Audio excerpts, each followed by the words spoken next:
Okay तो class 11th की physics में जो सबसे पहला जो हमें टर्म पढ़ना है वो है डायमेंशनल एनालिसिस। और उसमें सबसे पहली चीज हमें पढ़नी है फिजिक्स। तो फिजिक्स क्या होता है? Physics is a branch of science which deals with the study of nature and the natural phenomena. तो हमारे आसपास जितने भी नेचुरल फिनोमिना हो रहे हैं या नेचर के बारे में आप जो भी स्टडी कर रहे हो, तो साइंस की वो ब्रांच जो नेचुरल फिनोमिना के ऊपर स्टडी करता है वो सब क्या कहलाता है? फिजिक्स।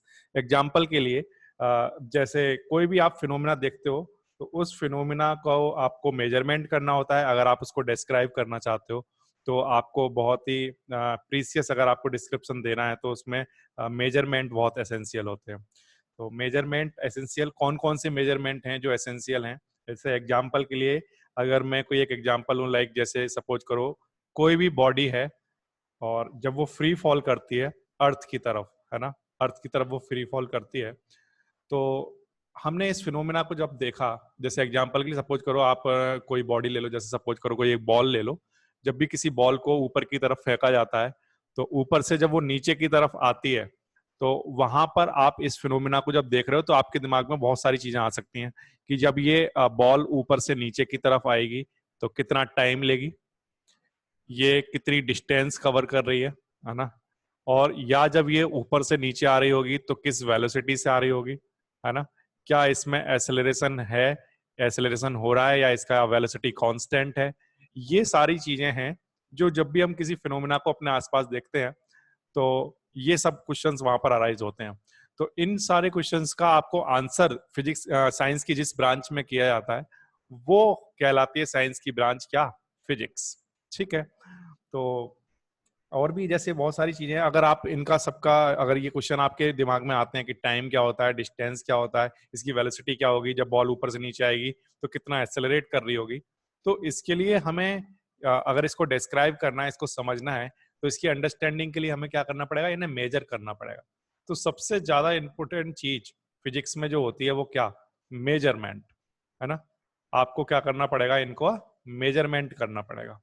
और मेजरमेंट करने के लिए जैसे कि मेजरमेंट नेसेसरी क्यों है? एग्जांपल के लिए जैसे सपोज करो आप कोई भी बल्ब आप अपने घर में जलाते हो और वो बल्ब जो है वो इलेक्ट्रिक एनर्जी को कंज्यूम कर रहा है, करेगा या नहीं करेगा? कोई भी बल्ब कितनी एनर्जी को कंज्यूम करेगा? कौन सी एनर्जी को कंज्यूम करेगा? इलेक्ट्रिक एनर्जी को कंज्यूम कर रहा है। अब वो आप फिर अब जानना चाहोगे, मैंने आपको बता दिया कि इलेक्ट्रिक एनर्जी को कंज्यूम कर रहा है, तो अब आप ये जानना चाहोगे कि कितनी इलेक्ट्रिक एनर्जी को वो कंज्यूम करेगा। तो उस इलेक्ट्रिक एनर्जी को आप अगर बताते हो कि वो 5 एनर्जी कंज्यूम कर रहा है, तो 5 क्या? मीटर सेकंड या मीटर पर सेकंड क्या वो कंज्यूम कर रहा है। तो उसके लिए हमें उसके मेजरमेंट के लिए, ये तो आपने वैल्यू तो उसकी बता दी कि वो इतना कंज्यूम कर रहा है, लेकिन किस क्वांटिटी में वो कंज्यूम कर रहा है। तो एनर्जी का मेजरमेंट करने के लिए हमें कुछ ना कुछ एक टर्म बनाना पड़ेगा। उस टर्म का नाम प्यारे बच्चों हम रखते हैं यूनिट। क्या नाम रखते हैं? यूनिट, है ना। तो मेजरमेंट तो नेसेसरी बहुत ज्यादा है। जैसे आप सपोज करिए आपको फीवर हो रहा है, तो फीवर आपको हुआ, आप डॉक्टर के पास गए, आपने वहां उसने वहां पर थर्मामीटर दिया आपको। थर्मामीटर लगाने पर आपने आपका जो फीवर था उसका क्या हो रहा है एक्चुअल में वहां पर मेजरमेंट हो रहा है। अब मेजरमेंट तो हो गया, डॉक्टर ने सिर्फ इतना बोल दिया कि आपको 97 है, लेकिन 97 क्या? डिग्री फ़ारेनहाइट है, डिग्री सेल्सियस है ना। अगर वो ये नहीं बोलता है, सिर्फ इतना बोल देता है कि 97 है आपको फीवर, तो 97 का क्या मीनिंग है ना। तो लेकिन अगर ये वाले जो टर्म है जैसे डिग्री फ़ारेनहाइट, डिग्री सेल्सियस, ये वो अगर आपको बताता है तो वो उसने कंप्लीट डिस्क्रिप्शन आपको दे दिया। जैसे एग्जांपल के लिए मैं आपसे बोलता हूँ कि कोई भी एक एग्जांपल ले लो, जैसे हम सपोज करो मैंने आपको बोला कि मैं 5 की स्पीड से गया, है ना। तो 5 की स्पीड से गया मतलब क्या? 5 किलोमीटर पर सेकंड की स्पीड से गया, या मैं 5 मीटर पर सेकंड की स्पीड से गया, या मैं 5 सेंटीमीटर पर सेकंड की स्पीड से गया, मैं किस स्पीड से गया। तो जब तक ये वाला जो टर्म जो इनके साथ लिखा हुआ है ना, ये अगर ना हो तो वहां पर जो आपकी नॉलेज है, या मैं कहूं आप जिस फिनोमेना को डिस्क्राइब कर रहे हो, बता रहे हो, वो अधूरा है ना, वो कंप्लीट नहीं है। आप वहां पर सेटिस्फैक्ट्री वो उसका एक्सप्लेनेशन नहीं होगा, अनसेटिस्फैक्ट्री रहेगा। इसी के ये लॉर्ड कैल्विन ने बड़ा अच्छी बात कही थी कि अगर आप जो बोल रहे हो अगर आप उसको मेजर कर पाते हो तो इसका मतलब आपके पास उसकी पूरी नॉलेज है, अगर आप उसका मेजरमेंट कर पा रहे हो, है ना। जिसे हम हिंदी में कहते हैं नपे तुले शब्द, है ना। तो जितना हम बोल रहे हैं अगर हम उसको मेजर कर सकते हैं, जो चीज मैं बोल रहा हूँ उसका मेजरमेंट ले सकता हूँ, तो इसका मतलब मुझे मेरे पास उसकी पूरी नॉलेज है। और अगर आप जो मुझे बता रहे हो आप उसको मेजरमेंट नहीं बता सकते मुझे, है ना, कि कैसे वो मेजर किया गया है, तो इसका मतलब आपकी नॉलेज अधूरी है और अनसेटिस्फैक्टरी है। ओके, तो इसका मतलब ये है कि फिजिक्स का कोई भी सबसे पहली चीज तो ये हो गई कि फिजिक्स किसे कहते हैं। तो फिजिक्स तो हमें पता है जो भी नेचुरल फिनोमिना होते हैं हमारी डेली लाइफ में, उन नेचुरल फिनोमिना को साइंस की जो ब्रांच डील करती है उसे हम फिजिक्स कहते हैं। ओके, अब जो नेचुरल फिनोमिना है उसको एक्सप्लेन करने के लिए या उसको डिस्क्राइब करने के लिए हमें किस चीज की जरूरत पड़ेगी, तो आंसर है सबसे ज्यादा नेसेसरी चीज है उसका मेजरमेंट। सबसे ज्यादा इंपॉर्टेंट वाली चीज हमें क्या देखने को मिलती है, मेजरमेंट। कि अगर हम मेजरमेंट नहीं कर सकते तो हम किसी भी फिनोमिना को एक्सप्लेन नहीं कर पाएंगे, उसे समझ नहीं पाएंगे। बच्चों को समझाना मुश्किल होगा, टीचर का समझना भी मुश्किल हो जाएगा, है ना। तो इसलिए सबसे ज्यादा जरूरी चीज जो सबसे पहला टर्म रखा गया है फिजिक्स में, वो डेफिनेशन के बाद सबसे पहली चीज है मेजरमेंट। और मेजरमेंट के लिए आपको किसकी जरूरत पड़ती है, यूनिट्स की जरूरत पड़ती है। तो इसलिए जो हम सबसे पहले स्टार्ट करेंगे वो हम स्टार्ट करेंगे सिस्टम ऑफ यूनिट के साथ। किसके साथ स्टार्ट करेंगे, सिस्टम्स ऑफ यूनिट, ठीक है ना। ओके, सिस्टम ऑफ यूनिट के साथ स्टार्ट करते हैं, किसको, मेजरमेंट को। मेजरमेंट, अब ये जो मेजरमेंट है ये क्या होता है, तो मेजरमेंट देख लेते हैं क्या होता है हमारे पास। तो मेजरमेंट बेसिकली क्या होता है, कंपैरिजन है, एक सिंपल सा क्या होता है, कंपैरिजन, ठीक है ना। तो मेजरमेंट हम किसका करने वाले हैं, पहले तो हम ये देख लें। मेजरमेंट हम करने वाले हैं जो जो हमारे सामने, जो भी हमारे सामने फिनोमिना चल रहा है, जो भी हमारा नेचुरल फिनोमिना हमारे सामने आ रहा है, उस नेचुरल फिनोमिना में कुछ ना कुछ क्वांटिटीज इन्वॉल्व होंगी। जैसे एग्जाम्पल के लिए आपने कहा कि एक बॉल जब अर्थ सरफेस की तरफ आती है, तो वहां पर अगर आप इसकी डिस्क्रिप्शन बता रहे हैं, आप इसको एक्सप्लेन कर रहे हैं या आप इसको समझने की कोशिश कर रहे हैं, तो आपको वहां पर बहुत सारी टर्मोलॉजी, बहुत सारे टर्म बीच में यूज होंगे।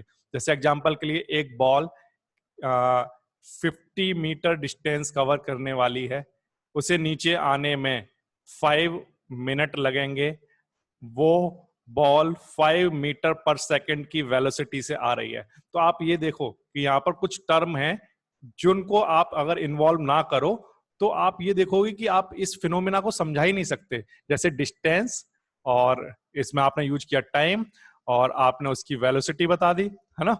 ये सारे टर्म बताए। अब सपोज करो कोई टीचर किसी स्टूडेंट को, या फिर कोई एक स्टूडेंट ही है, उसने एक फिनोमिना देखा और वो किसी को दूसरे पर्सन को बता रहा है, एक बॉल ऊपर से नीचे आ रही है और वो सरफेस पर आ गई। क्या ये कंप्लीट इंफॉर्मेशन हो गई, तो आंसर है नो, ये कंप्लीट इंफॉर्मेशन नहीं हुई। कंप्लीट इंफॉर्मेशन क्या होगी, वो इस तरह से देगा कि एक बॉल अर्थ सरफेस की तरफ आ रही थी 5 मीटर पर सेकेंड की स्पीड से, उसने 50 मीटर कवर किया इन 5 मिनट, और फाइनली उसकी जो वेलोसिटी है वो अर्थ सरफेस पर आने के बाद 0 हो गई। अब ये जो है वो थोड़ी सी अच्छी एक्सप्लेनेशन है, जो फिनोमिना उसने समझाया वो पूरा डिटेल में बताया उसको। तो अगर हम डिटेलिंग में जाते हैं और बहुत ही प्रिसाइज अगर हम कोई एक्सप्लेनेशन देना चाहते हैं, तो सबसे पहली जो चीज हमें देखने को मिलती है वो ये कि हमें क्या यूज करने पड़ेंगे, कुछ टर्म यूज करने पड़ेंगे। और वो जो टर्म है, या मैं उनको क्वांटिटीज कहूं, कुछ क्वांटिटीज मुझे यूज करनी पड़ेंगी। उन क्वांटिटी का नाम प्यारे बच्चों होता है फिजिकल क्वांटिटीज। क्या नाम होता है, फिजिकल क्वांटिटीज, ठीक है ना। तो फिजिकल क्वांटिटी क्या होती है, तो बिल्कुल सिंपल सी अगर देसी भाषा में अगर मैं कहूँ, तो जब भी हम कोई एक नेचुरल फिनोमेना अपने आसपास देखते हैं, तो जैसे एग्जांपल के लिए मेरे रूम में अभी फैन चल रहा है, तो मैंने उस फैन को देखा और मेरे दिमाग में एक क्वेश्चन आया कि ये फैन घूम रहा है तो किस स्पीड से घूम रहा है। अब जैसे ही मैंने ये सोचा कि किस स्पीड से घूम रहा है, इसका मतलब ये है कि मैंने एक स्पीड, ये जो टर्म यूज किया, ये एक पर्टिकुलर ऐसा टर्म, ऐसी क्वांटिटी है जो कि एक फिजिकल क्वांटिटी है जिसका मेजरमेंट किया जाएगा, है ना। तो जैसे एग्जांपल के लिए मैंने कहा कि ये फैन रोटेट कर रहा है, तो अब रोटेशन को मुझे मेजर करना पड़ेगा, है ना। ये कितने रोटेशन कर रहा है और कितनी स्पीड से चल रहा है। तो ऐसे टर्म जिनका मेजरमेंट किया जाना है, जब मैं कोई एक स्टेटमेंट देता हूं, उस स्टेटमेंट में ऐसे टर्म जिनका मेजरमेंट किया जाना है, वो सारे के सारे टर्म क्या कहलाते हैं, फिजिकल क्वांटिटी, है ना। तो ये इसकी डेफिनेशन हो गई, all the quantities in term of which law of physics are described and whose measurement is very necessary.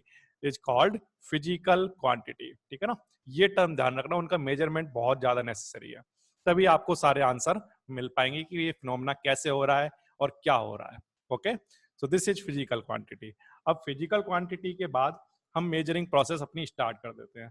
ठीक है, अब कोई भी फिनोमेना मैंने देखा तो उस फिनोमेना में मुझे फिजिकल क्वांटिटी तो पता चल गई। जैसे मैंने सोचा एक बॉल जब ऊपर से नीचे की तरफ गिरेगी तो उसकी कितनी डिस्टेंस वो कवर करेगी, कितने टाइम में वो नीचे पहुंच जाएगी, क्या उसकी वेलोसिटी कांस्टेंट रहेगी या उसकी वेलोसिटी में कुछ चेंज आ रहा है।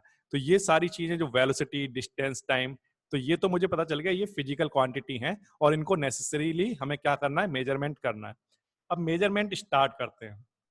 तो मेजरमेंट बेसिकली क्या होता है, the process of measurement is basically a process of comparison. Comparison को ही हम क्या कहते हैं, मेजरमेंट। एग्जाम्पल के लिए जैसे मैंने यहाँ पर एक मीटर रॉड ले ली, है ना, ये क्या है, एक मीटर रॉड, और ये मीटर रॉड है, मैंने माना कि ये कितने की है, 1 मीटर की। ठीक है, अब आपने मुझे एक लेंथ दी कि इसको मेजर करके बताओ, तो मैं इस लेंथ को कैसे मेजर करूंगा? तो आंसर है मैं बस कंपैरिजन कराऊंगा। कैसे कंपैरिजन कराऊंगा कि यहाँ पर अपनी मीटर रॉड को लेकर आऊंगा और मैंने देखा ये हो गया, इसको कंपेयर कराया तो यहाँ तक इसका ये वाला हिस्सा, इस वाली लेंथ का इतना वाला हिस्सा कंपैरिजन कराया, ये इसके इक्वल आया, तो मैंने कहा ये इतना पार्ट इसका 1 मीटर हो गया। ठीक है ना, फिर इसके बाद मैंने अपनी मीटर रॉड को आगे बढ़ाया और मीटर रॉड को मैंने यहाँ लिख दिया। फिर मैंने देखा कि यहाँ तक ये इसके इक्वल बन गया, मेरी मीटर रॉड के इक्वल, तो मैंने कहा ये वाला पार्ट भी इसका कितना हो गया, 1 मीटर। फिर से मैंने अपनी मीटर वाली रॉड को आगे बढ़ाया और फिर मैंने देखा कि ये 1 मीटर है, सॉरी ये भी इसके किसके इक्वल हो गया, 1 मीटर के इक्वल हो गया। क्योंकि जो मेरी मीटर रॉड है वो 1 मीटर की है, तो मैंने 1 मीटर 1 मीटर 1 मीटर करके कंपैरिजन कराया और फाइनली मुझे प्लस करना तो आता ही था, तो मैंने कहा इसकी जो टोटल लेंथ है वो कितनी हुई, 3 मीटर। इस तरह से हम क्या करते हैं, कंपैरिजन कराते हैं चीजों का। एग्जाम्पल के लिए आप अपनी डेली लाइफ में ये तो देखते ही हो कि आप अगर मार्केट में किसी भी शॉप पे कुछ, सपोज करो आप शुगर खरीदने के लिए गए, तो वो क्या करता है, उसके पास ऐसा सिस्टम बनाया है उसने कि यहाँ पर उसने 1 kg का एक वेट रखा हुआ है और आप यहाँ पर शुगर को वो रखेगा और शुगर जब ये यहाँ पर बैलेंस हो जाएगा, तो बैलेंस हो जाने पर हम क्या कहेंगे कि ये कितना हो गया, ये 1 kg शुगर हो गया। ठीक है ना, इसी तरह से आप हमेशा मास का और कंपैरिजन कराते हैं, लेंथ का कंपैरिजन कराते हैं, टाइम का कंपैरिजन कराते हैं, तो इस तरह से चीजें चलती हैं। तो एक्चुअल में मेजरमेंट जब आप किसी भी चीज का कर रहे हो तो आप एक्चुअल में क्या करा रहे हो, जस्ट अ कंपैरिजन, सिर्फ कंपैरिजन करा रहे हो। जैसे कि मैंने लेंथ का मेजरमेंट करके दिखाया, मास का करके दिखाया, है ना। आप शॉपकीपर के पास गए, उसका पहले कांटा ऐसा था, है ना, फिर उसके बाद यहाँ पर आपने क्या किया, यहाँ 1 kg का कोई वेट रख दिया और आपने बोला यहाँ पर सॉल्ट दे दो, तो वो क्या करेगा यहाँ पर 1 kg का वेट रखने पर जैसे ही यहाँ पर सॉल्ट को रखेगा और ये उसका कांटा ऐसा हो गया। ठीक है, तो अब आपने देखा कि दोनों साइड इक्वल चीजें हो गई, तो इसका मतलब ये है कि अब हमारा कंपैरिजन हो गया और हमारा मेजरमेंट डन। मेजरमेंट डन कैसे हो गया कि अगर इधर वेट जितना है उतना ही ये रहा होगा। तो स्टार्टिंग में तो आपको ये लेकर चलना ही पड़ेगा कि ये 1 मीटर की रॉड है या ये 1 kg का वेट है ना, ये तो आपको बेसिकली लेकर चलना पड़ेगा, फिर कंपैरिजन कराकर आप और सारे मेजरमेंट कर सकते हो। सो ये हो गया अब तक कि फिजिक्स किसे कहते हैं। फिजिक्स हमें पता चल गया कि जो नेचुरल फिनोमेना होते हैं हमारी डेली लाइफ में, उनके बारे में साइंस में जब स्टडी करते हैं तो उन्हें कहते हैं हम फिजिक्स। और उन जब भी हम किसी नेचुरल फिनोमेना को देखते हैं तो वहां पर कुछ टर्म इन्वॉल्व होते हैं, उनको हम कहते हैं ऐसे टर्म जिनका मेजरमेंट बहुत ज्यादा जरूरी है, तभी आप कंप्लीट डिस्क्रिप्शन दे पाते हो। तो ऐसे टर्म प्यारे बच्चों क्या कहलाते हैं, फिजिकल क्वांटिटीज। और उन फिजिकल क्वांटिटीज को जब हम मेजर करते हैं तो एक्चुअल में हम कंपैरिजन करा रहे होते हैं। ओके, अब आप दूसरा जो इसमें जो टर्म है वो ये आपको ध्यान से समझने वाली चीज है कि मेजरमेंट की जो प्रोसेस है उसमें हमेशा ऐसा होना चाहिए कि आप जो यूनिट, जो क्वांटिटी जो चूज कर रहे हो उसको मेजर करने के लिए किसी भी फिजिकल क्वांटिटी को, तो वो उसी के काइंड का होना चाहिए, उसी के जैसे नेचर का होना चाहिए।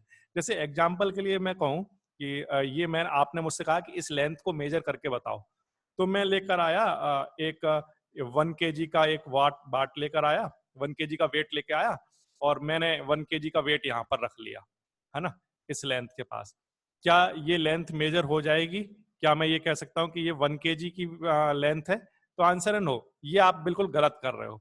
गलत क्यों कर रहे हो? क्योंकि आप मेजर तो करना चाहते हो लेंथ को, और आप जिस मेजरमेंट वाली डिवाइस को लेकर आए हो, आप जैसे मेजर कर रहे हो, जो प्रोसेस कर रहे हो, वो प्रोसेस में आप यूज कर रहे हो किसी दूसरे नेचर की चीज। 1 kg किसी चीज के वेट को दिखाता है, और आप मेजर किसको करना चाह रहे हो? लेंथ को। तो इसका मतलब ये जो टर्म आप कर रहे हो, ये गलत कर रहे हो, है ना? तो सही कैसे होगा? तो सही ये तब होगा जब आपको अगर लेंथ मेजर करने के लिए दिए जाए, तो आप किसको लेकर आओ? आप लेकर आओ एक मीटर रॉड को, या सेंटीमीटर रॉड को, सेंटीमीटर रॉड को लेकर आओ, या रॉड को लेकर आओ। ये सब बातें ठीक है रहेंगी, क्योंकि ये इनका जो भी मेजरिंग प्रोसेस आप यूज कर रहे हो, वो ये भी सब लेंथ को शो करती हैं, है ना? और ये भी आप किसको मेजर करना चाह रहे हो? किसी एक लेंथ को। तो हमेशा जब भी किसी फिजिकल क्वांटिटी को कंपैरिजन कराया जाएगा, तो आप जो मेजरमेंट करने के लिए जो भी आप स्टैंडर्ड चूज कर रहे हो, वो हमेशा सेम नेचर का होना चाहिए। एग्जाम्पल के लिए, अगर मैंने आपको बोला कि आप ये यहाँ पर कुछ शुगर रखी हुई है, इस शुगर को मेजर करके बताइए, तो आप कभी अगर ऐसा करते हो कि 1 मीटर की रॉड लेकर आते हो और शुगर को मेजर करते हो, तो वो नहीं हो पाएगा, है ना? तो ये आप गलत कर रहे हो, क्योंकि आपको वेट करना है। अभी आप इस टाइम क्या करना है? वेट करना है। और आप चूज किसको कर रहे हो? आपने जो स्टैंडर्ड चूज किया वो लेंथ का चूज किया है, जो कि लेंथ को मेजर कर सकता है ना? तो इसलिए ये कंपैरिजन गलत होगा। तो सही कंपैरिजन क्या होगा कि आप उसके पास 1 kg का एक वेट लेकर आओ, है ना? और 1 kg का वेट लेकर फिर उससे कंपैरिजन कराओ। तो कंपैरिजन कराने के लिए भी हमेशा सेम नेचर की चीजें लेनी है। अगर ये वेट है, तो कंपैरिजन करने वाली चीज भी वेट के नेचर की होनी चाहिए।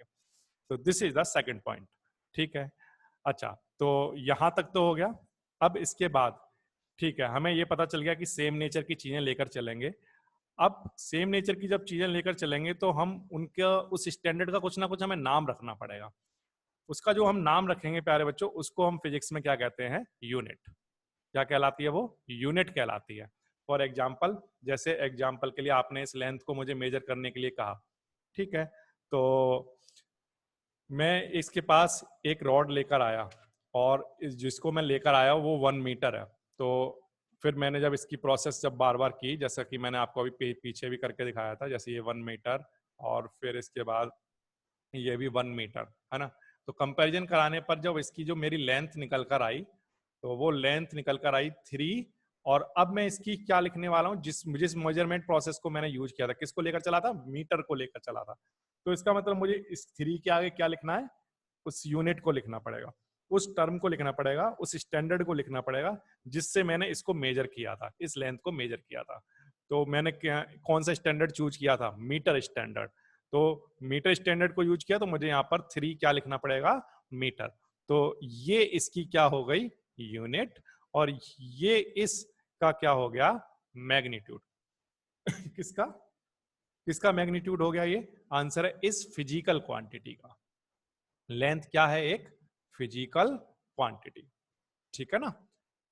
तो फिर से, कोई भी जब भी फिजिकल क्वांटिटी लिखी जाएगी कभी भी, तो आप क्या लिखने वाले हो? कोई फिजिकल क्वांटिटी। तो उसमें आपको क्या चीज देखने को मिलेगी? तो आंसर है, एक तो वहां पर लिखा होगा मैग्नीट्यूड, है ना? जो टोटल मैग्नीट्यूड आपका निकल कर आया होगा वो लिखा होगा। और दूसरा उसके साथ क्या लिखी जाएगी? उसकी यूनिट, है ना? दो चीजें वहां पर लिखी होती हैं। तो अगर ये दोनों चीजें अगर वहां पर लिखी हो, तो आप कंप्लीट डिस्क्रिप्शन दे रहे हो। एग्जाम्पल के लिए, जैसे मैंने आपको कहा कि कहीं मैंने एक लेंथ मेजर की है, और वो लेंथ है 5, तो ये इनकम्प्लीट डिस्क्रिप्शन है उसका। ठीक है? अगर मैं कहूं कि मैंने एक लेंथ मेजर की है, और जो कि है मीटर, तो अगर सिर्फ मीटर मैंने बोला, तब भी फिर आप मेरे से ये पूछोगे कि कितना मीटर। अगर मैंने सिर्फ आपको 5 बोला, तो आप मेरे से पूछोगे कितना 5, है ना? तो दोनों ही केस में यहाँ पर अभी क्वेश्चन अराइज हो रहे हैं। लेकिन अगर किसी बच्चे ने ये बोल दिया कि मैंने एक लेंथ मेजर की है, कितनी? 5 मीटर, तो अब यहाँ पर कोई क्वेश्चन अराइज नहीं होता, क्योंकि आपने मैग्नीट्यूड भी बता दिया, और उसकी मेजरमेंट का जो स्टैंडर्ड था वो भी बता दिया। So this is the complete description. ठीक है ना? तो यहाँ पर एक नया टर्म अब आपको देखने को मिल गया, unit, and this is called unit of this physical quantity. ठीक है? तो ये सारे टर्म तो बिल्कुल आसान है। अब इसके बाद इससे आगे अगर हम चलें, तो यूनिट तो हमने चूज कर ली, ठीक है, हमें यूनिट तो पता चल गया, सेम नेचर की यूनिट लेकर चलनी है।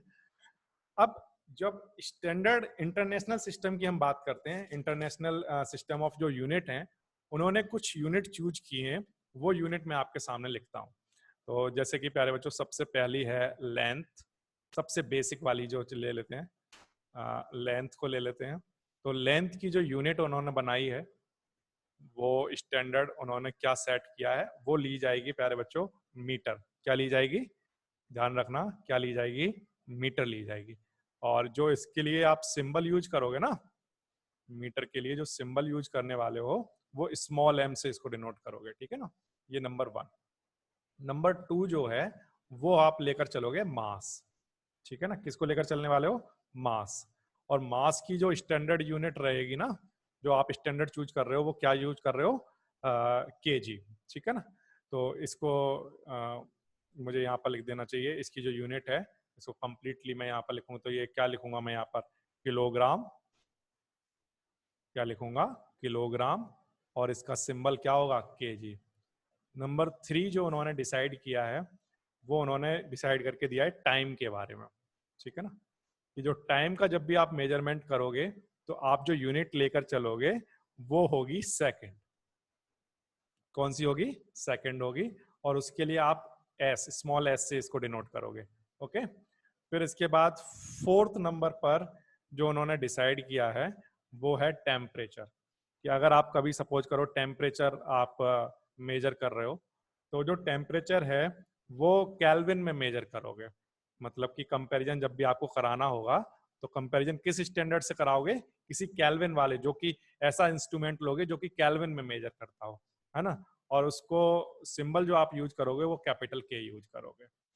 फिर इसके बाद नेक्स्ट अगर हम देखें, तो और भी देखो, फिजिकल क्वांटिटी तो बहुत सारी हैं, इनमें से कुछ फिजिकल क्वांटिटी हैं जो सबसे बेसिक वाली हैं, सबसे फंडामेंटल वाली हैं।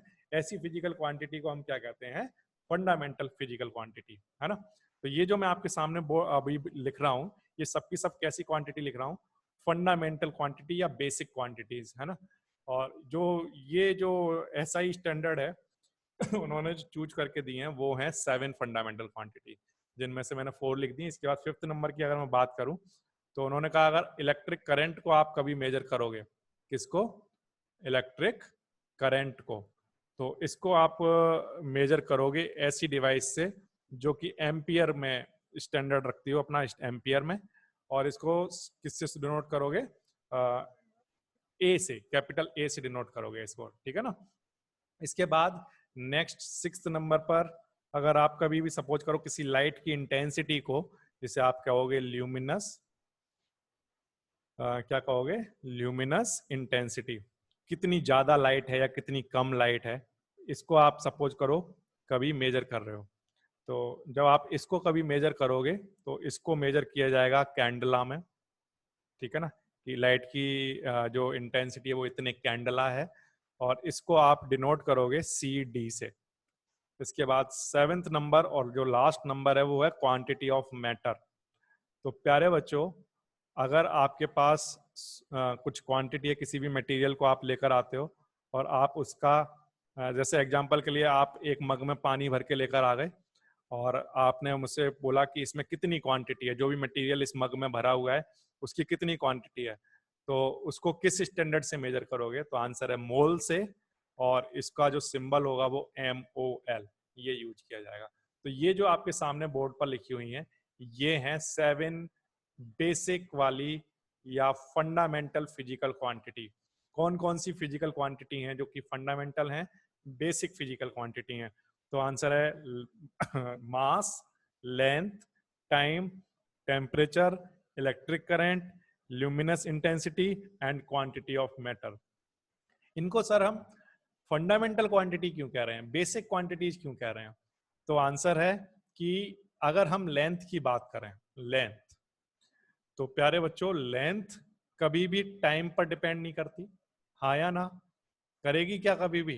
कभी नहीं करेगी। एग्जाम्पल के लिए, आपने अपने रूम में एक रॉड रखी, आयरन की रॉड रखी, या अपने रूम में, चलो आपके रूम में अभी इसी टाइम पर कोई एक बुक रखी होगी या एक लैपटॉप रखा होगा, आपने लैपटॉप को वहां पर रखा, ठीक है ना, और फिर आप 2 दिन बाद आए, क्या 2 दिन बाद आए क्योंकि टाइम तो बढ़ गया ना, 2 दिन बाद आए यानी कि टाइम आगे बढ़ गया, क्या उसकी लेंथ में कोई भी चेंज आ गया आपके लैपटॉप की, आपकी बुक में कोई चेंज आ गया? तो आंसर है नहीं। तो इसका मतलब लेंथ के साथ टाइम का कोई रिलेशन नहीं है, लेंथ का और टाइम का आपस में कोई भी लिंक नहीं है किसी तरह का। तो यानी कि लेंथ अपने आप में एक फिजिकल क्वांटिटी है जो कि टाइम पर डिपेंड नहीं करती है, और टाइम भी लेंथ पर डिपेंड नहीं करता। एग्जाम्पल के लिए अगर आपके जैसे मैंने लैपटॉप का एक एग्जाम्पल लिया था, या बुक का एग्जाम्पल ले लेते हैं कि आपके पास एक इतनी बड़ी बुक है, अब आपके पास आपने इतनी बड़ी बुक रख दी, तो क्या टाइम चेंज हो जाएगा? क्या टाइम धीरे धीरे चलेगा? नहीं, आंसर है नो। आप इतनी बड़ी बुक रखे रहो अपने रूम में, या इतनी छोटी रखो या इससे छोटी रखो, उससे टाइम को क्या फर्क पड़ रहा है? टाइम तो चलेगा ही चलेगा। वो किसी भी चीज की लेंथ में चेंज करने पर, आप जब लेंथ चेंज कर रहे हो तो उसके टाइम पर कोई इफेक्ट नहीं आ रहा। तो इसका मतलब ये है कि लेंथ का ऊपर टाइम का कोई इफेक्ट नहीं, या टाइम के ऊपर लेंथ का कोई इफेक्ट नहीं। तो इसका मतलब ये है कि ये ऐसी फिजिकल क्वांटिटी हैं जो कि दूसरी फिजिकल क्वांटिटी पर डिपेंड नहीं करती हैं। अब क्योंकि ये किसी दूसरी फिजिकल क्वांटिटी पर डिपेंड नहीं करती हैं, इसीलिए इनका नाम क्या रखा गया है? Fundamental physical quantity. और इन फंडामेंटल फिजिकल क्वांटिटी की जो यूनिट होंगी उनको प्यारे बच्चों हम क्या कहेंगे? Fundamental unit. ठीक है, क्या नाम रखेंगे उनका? Fundamental units.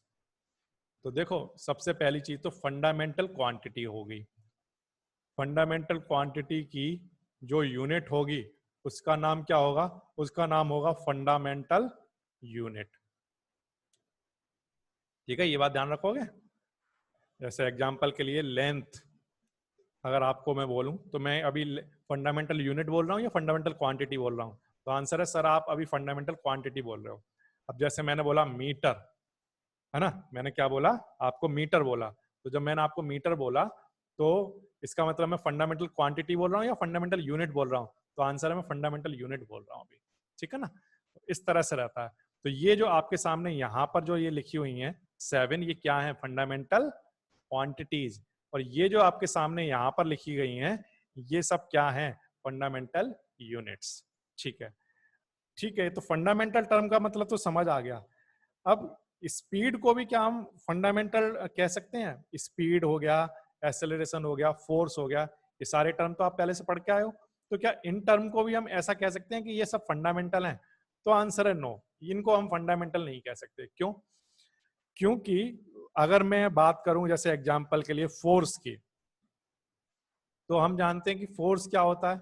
Mass into acceleration. अब देखो, फोर्स जो है डिपेंड करता है किस पर? मास पर। अगर मास में कुछ कम ज्यादा कर दोगे तो फोर्स कुछ कम ज्यादा हो जाएगा। या फोर्स डिपेंड करता है एक्सेलरेशन पर, एक्सेलरेशन में कुछ कम या ज्यादा करोगे तो फोर्स में भी कुछ कम या ज्यादा हो जाएगा। तो इसका मतलब फोर्स तो किसी ना किसी चीज पर डिपेंड करता है ना। अगर ये डिपेंड करता है किस किस पर? मास पर और एक्सेलरेशन पर। तो ये जो क्वांटिटी है ये फंडामेंटल क्वांटिटी या बेसिक क्वांटिटी नहीं हुई। तो ये कैसी क्वांटिटी हुई सर? तो ये ड्राइव्ड क्वांटिटी हुई। कैसा हुई sir? Derived quantity. Derived quantity का मतलब सर जो कि फंडामेंटल क्वांटिटी से पर डिपेंड करती हो। फंडामेंटल क्वांटिटी जैसे कि मास, मास पर डिपेंड कर रही है ना। अब जैसे एक्सेलरेशन की हम बात करें प्यारे बच्चों, तो एक्सेलरेशन जो होता है वो क्या होता है? Velocity upon time. होता है या नहीं होता है? तो अब देखो, एक्सेलरेशन डिपेंड करता है किस पर? वेलोसिटी पर, है ना। वेलोसिटी कम या ज्यादा करोगे तो एक्सेलरेशन में भी चेंज आएंगे, या टाइम कम या ज्यादा होगा तो एक्सेलरेशन में चेंज आएंगे, है ना। तो इसका मतलब एक्सेलरेशन डिपेंड कर रहा है इन चीजों पर, इस पर और इस पर। तो इसका मतलब ये भी एक फंडामेंटल क्वांटिटी नहीं हुई। ठीक है, तो अब और आगे बढ़े हम, जैसे वेलोसिटी पर आ गए, तो वेलोसिटी इक्वल टू क्या होगा? Distance upon time. तो वेलोसिटी भी हमने देखा कि वेलोसिटी डिस्टेंस में कम या ज्यादा करने पर वेलोसिटी में भी चेंज आने लगेंगे। तो इसका मतलब वेलोसिटी भी एक फंडामेंटल क्वांटिटी नहीं हुई। ठीक है, अब इसके बाद और आगे बढ़े, तो अब हम कहां पर आ गए? डिस्टेंस पर और टाइम पर। तो ये वाले वो टर्म हैं जो इन दोनों में ये किसी पर भी डिपेंड नहीं करते।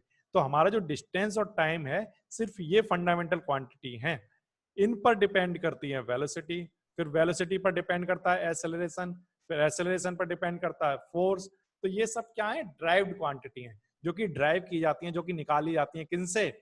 फंडामेंटल क्वांटिटी से। तो ड्राइव्ड क्वांटिटी के एग्जांपल हो गया जैसे कि फोर्स, है ना, acceleration, velocity, power, energy, work, ये सब क्या है, ड्राइव्ड क्वांटिटी है जो कि फंडामेंटल क्वांटिटी से निकाली जाती है। ठीक है, अब प्यारे बच्चों देखो सुनो, एग्जाम्पल के लिए जैसे अगर आप मेरे से पूछते हो कि लेंथ क्या होता है, मास क्या होता है, टाइम क्या होता है, तो मैं इनको तो एक्सप्लेन कर सकता हूँ कि देखो लेंथ की यूनिट अगर आप मुझसे पूछते हो तो मीटर, मास की किलोग्राम, टाइम की सेकंड, ये तो ठीक है। लेकिन अगर आपने मुझसे फोर्स की यूनिट पूछ ली, तो आपने मुझसे एक्सेलरेशन की यूनिट पूछ ली, तो वेलोसिटी की पूछ ली, तो आप तो कोई भी यूनिट पूछ सकते हो ऐसे, तो फिर मैं फंस जाऊंगा। तो अगर मैं ना फंसूं उसके लिए मैं एक कंसेप्ट को यूज करूंगा, और उस कंसेप्ट का प्यारे बच्चों नाम हुआ करता है डायमेंशनल एनालिसिस। क्या नाम होता है प्यारे बच्चों? Dimensional analysis. डायमेंशनल एनालिसिस की हेल्प से आप मेरे से कोई भी यूनिट पूछोगे किसी भी फिजिकल क्वांटिटी की, तो मैं ये बता पाऊंगा आपको कि उसकी यूनिट क्या होती होगी। ठीक है ना, बिल्कुल बेसिक वाली उसकी यूनिट मैं आपको बड़े आराम से बता दूंगा। तो ऐसा टर्म जिससे सारी फिजिकल क्वांटिटी की आप यूनिट बता पाओ, ऐसा टर्म तो बहुत इंपॉर्टेंट होगा और उसको पढ़ना भी चाहिए। तो नेक्स्ट जो हमारा टॉपिक होगा प्यारे बच्चों वो होगा डायमेंशनल एनालिसिस। और ये सब ध्यान रखना, डायमेंशन एनालिसिस क्यों पढ़ने वाले हैं? डायमेंशनल एनालिसिस हम इसलिए पढ़ने वाले हैं क्योंकि आप मेरे से बहुत सारी यूनिट्स पूछ रहे हो। आप मेरे से पूछ रहे हो फोर्स की यूनिट बताओ क्या होगी, तो अब मैं तो फंस गया, मैं फोर्स की यूनिट कैसे बताऊं आपको? तो उसके लिए मुझे एक प्रोसेस सीखनी पड़ेगी जिसका नाम होगा डायमेंशन एनालिसिस, और तब मैं आपको फोर्स की यूनिट या आप जो भी फिजिकल क्वांटिटी मुझे दोगे मैं उन सब की यूनिट बड़े आराम से बता दूंगा आपको। ठीक है ना, तो जो नेक्स्ट हमारा टॉपिक होगा वो होगा डायमेंशनल एनालिसिस। ठीक है ना।